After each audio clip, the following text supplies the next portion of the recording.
Hi, this is Joshua Kulp for Daf Shevui. We are learning Masechet Avodah Zarah, Tractate Avodah Zarah. We are on Daf Kaf Chet. And as we've been doing the last couple of weeks, I've been giving you a brief overview of what you're going to see on the Daf, as opposed to simply to giving like a chidush, some kind of innovative reading. These videos, we're trying an experiment that they're going to be introductory. So what are we going to learn on Daf Kaf Chet? So the first topic is healing on Shabbat, and I want to give a little bit of a background to that. We got to this topic because we were talking about can a Jew be healed by a non-Jew, and there was a general assessment that as long as the wound or the disease is dangerous enough such that we could heal it on Shabbat, so too we can allow a non-Jew to heal it. But this brings us to the general topic of healing on Shabbat. I'm not going to go too deeply into this. We'll talk more about it eventually, God willing, when we get to Masechet Shabbat. But I will note that it is an ancient dispute about whether or not one is allowed to practice medicine on Shabbat. It sounds a little strange to us because we're sort of brought up on the notion that Shabbat is for life and not for death, and that Judaism is for life and not for death. And that is true, and early rabbis stated the same. Still, there's a trend from the New Testament. We see Pharisees arguing with Jesus and Jesus' disciples. Jesus' disciples want to heal on Shabbat, and the Pharisees say it's prohibited. Through the Talmud, where we continue to see rabbis saying that it is problematic to heal on Shabbat. Now, two words about that. First of all, they say that that's only in a case where it's not dangerous, and that's true in our sugya as well. Second of all, I wanted to sort of address the issue of why. Why should it be problematic to heal on Shabbat? The Bavli offers a few reasons. Some of them are the Bavli's kind of technicality reasons, lest you come to grind ointments or grind drugs, some kind of grind medicine to make drugs, and they would have had to make their drugs by hand back then. But probably a more original reason is this is simply something that you didn't do on Shabbat because it's considered either creative or some type of work. Healing back then is not something, it wasn't so like easy as just popping some medicine. It required a lot more creativity than much of our like medicine taking requires today. And there were connotations to healing that we no longer have because we live in a world of modern medicine.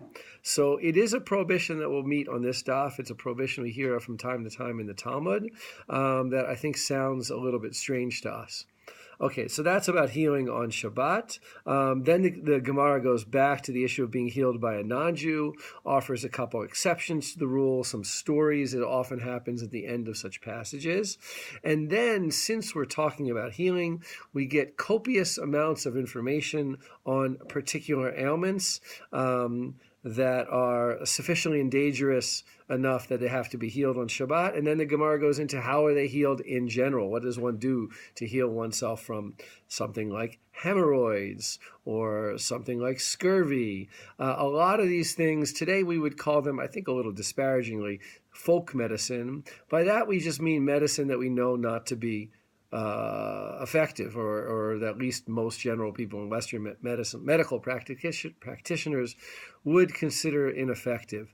It's probably a term I'm going to try to avoid. It's not something I try to use in my commentary. For them, that was medicine. That was science. That's what they believed to work. Did it work? I don't know. I wouldn't bet on it. I wouldn't bet on some of these remedies actually having worked. But we shouldn't ignore the placebo effect. We shouldn't deny the fact that maybe people got better just by some physician of some sort, probably not a rabbi, but somebody telling them that if you do this, this, and this, it'll make you feel better.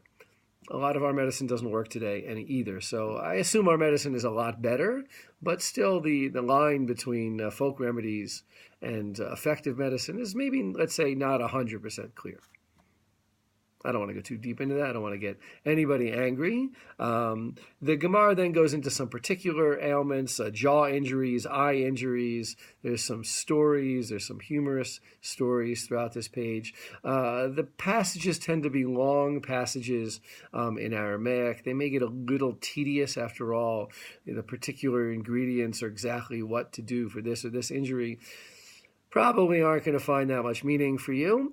They quite frankly didn't for me, but that's what we have on this daf. I think it's interesting to reflect on the advances in medicine over the past 2,000 years, and learning this daf is maybe an opportunity to do so. So I hope you enjoy. And as always, if you have questions, comments, please, please, please make them on the Daf Shevui Facebook page so we can have a fruitful discussion about the material that we're learning.